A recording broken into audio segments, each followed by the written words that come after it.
Olá, meus amores, tudo bem com vocês? O meu nome é Glécia Santos e sejam bem-vindos a mais um vídeo aqui no canal. E o vídeo de hoje é sobre o 22 de abril, data que é comemorada a descoberta do Brasil. Mas vamos fazer uma análise reflexiva sobre esse aspecto. Então vem comigo e roda a vinheta.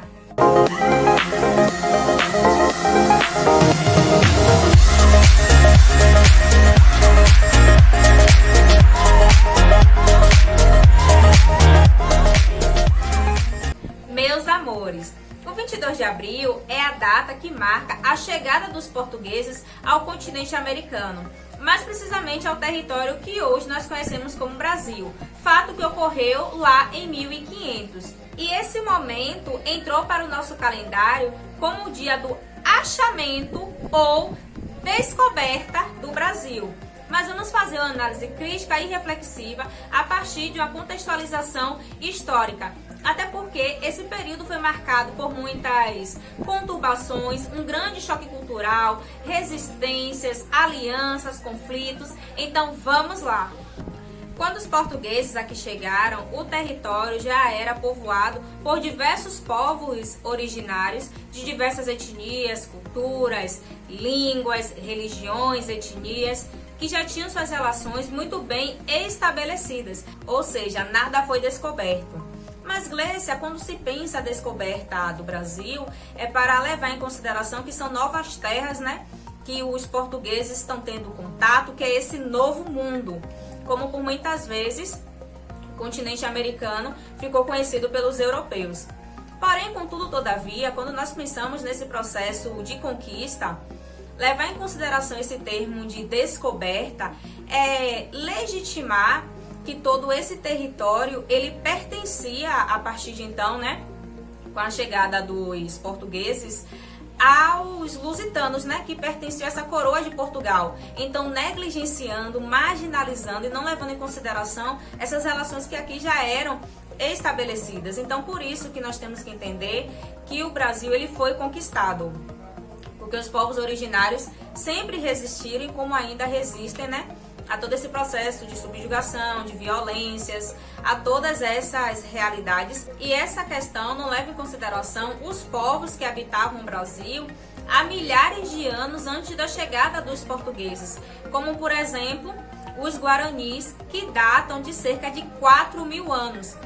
E vale ressaltar que é importante a gente refletir justamente sobre essa realidade, sobre a conquista, porque é como o grande ambientalista e ativista pelos direitos dos indígenas, escritor Ailton Krenak, ele diz que nós temos justamente essa construção desse mito fundador, né? A chegada dos europeus a partir das naus, então assim tem essa história do território que hoje nós conhecemos como Brasil. Porém, essa perspectiva ela é passada a partir de uma história única, que é essa história do colonizador, que é essa história do português, essa história do homem branco, não levando em consideração a diversidade. Até porque o território já era povoado e a construção do que hoje nós conhecemos como Brasil não se limitou à participação dos portugueses. Contou ali com a participação tanto dos povos originários, né, do Brasil, pensando nos povos indígenas, como também dos africanos. Então, é não levando em consideração justamente toda essa diversidade, todas essas histórias.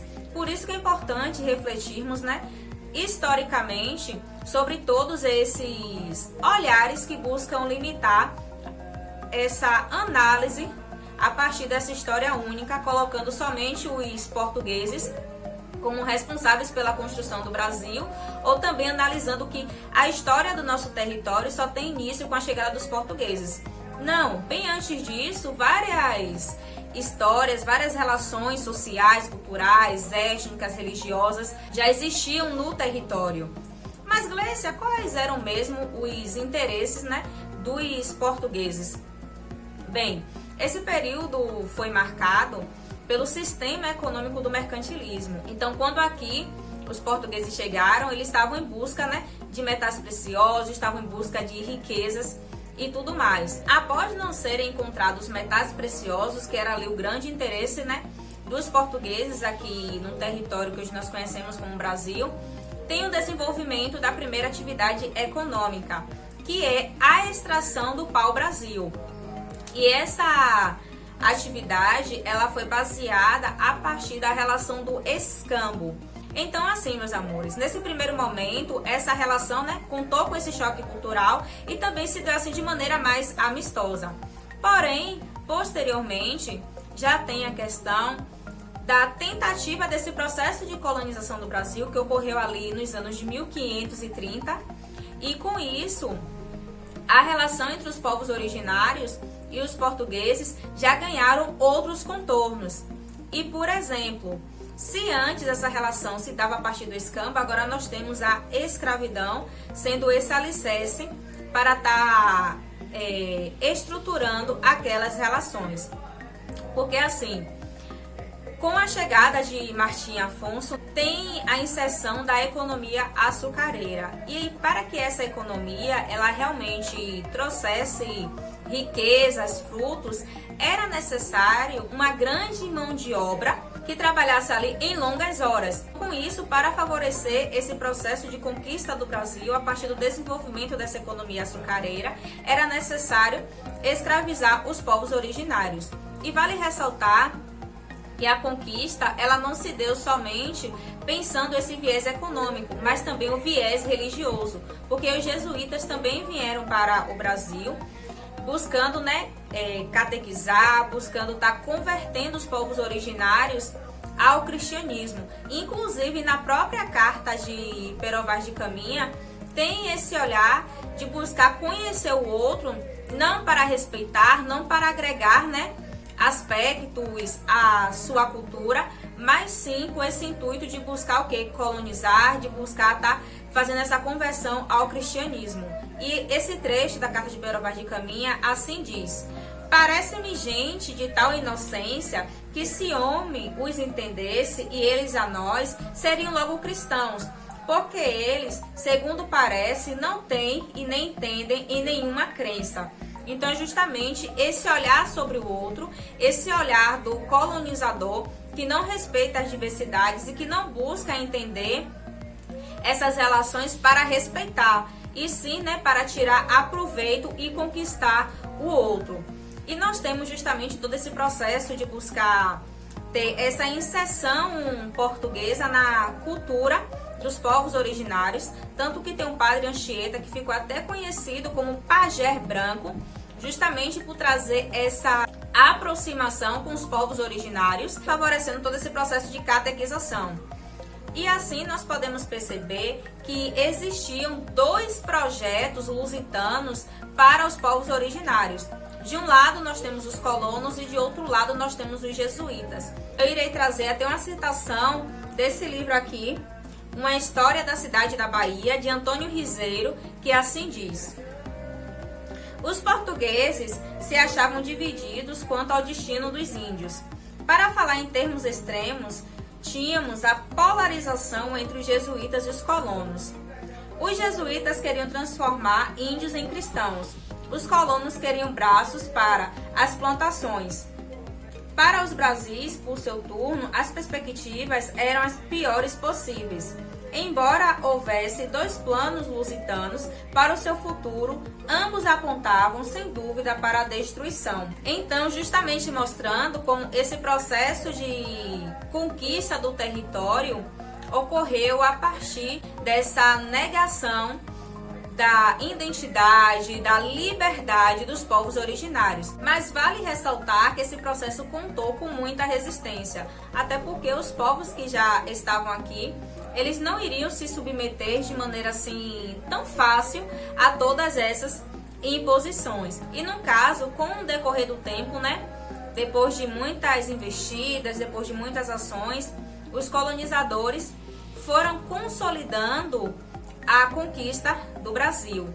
E nós temos, esse processo sendo resultado tanto das alianças que foram desenvolvidas entre os portugueses e os povos originários, como, por exemplo, os portugueses se aliaram aos tupiniquins, que eram inimigos dos tupinambás, e assim cada vez mais fomentaram esse conflito e também tiveram esse apoio, né, para conquistar o território, conquistando também outros povos.